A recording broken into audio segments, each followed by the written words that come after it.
হ্যাঁ কাজল বলো। নিচে এক আজব লোক দাঁড়িয়ে আছে, সে এক অদ্ভুত দৃষ্টিতে আমার দিকে তাকিয়ে আছে। কি ও দেখতে কেমন বলো আমাকে? ওর চোখ তো ব্যান্ডেজ করা আছে। ঠিক আছে, তুমি ওর দিকে খেয়াল রাখবে, আমি যতক্ষণ না আসি ওকে তুমি চোখের আড়াল করবে না। ও শেট, এ তো সেই মানুষটাই। আরে তুমি কি ওকে চেনো নাকি? বন্ধুরা তোমরা কে কে আছো আমার মতো মানুষকে মন থেকে ভালোবাসো, শুধুমাত্র তারা ভিডিওতে একটু লাইক করছে, নিকে সাবস্ক্রাইব করবে। কাজল এ হলো সেই ব্যক্তি, তুমি ওর উপর থেকে নজর সরালে তোমার ঘরে এসে ও তোমাকে মেরে ফেলবে।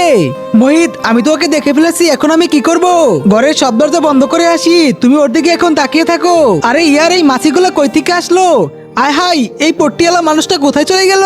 কাজল তুমি ওই ব্যক্তির উপর থেকে তো চোখ সরাওনি। ও মোহিত, ওই মাছির জন্য আমার তো নজর সরে গিয়েছে। তাহলে তুমি তো এবার শেষ, তোমাকে এখন কেউ বাঁচাতে পারবে না। ওই মোহিত, তোমার পিছনে দেখো। আমার পিছনে আবার কি? আরে বাবারে বাঁচাও।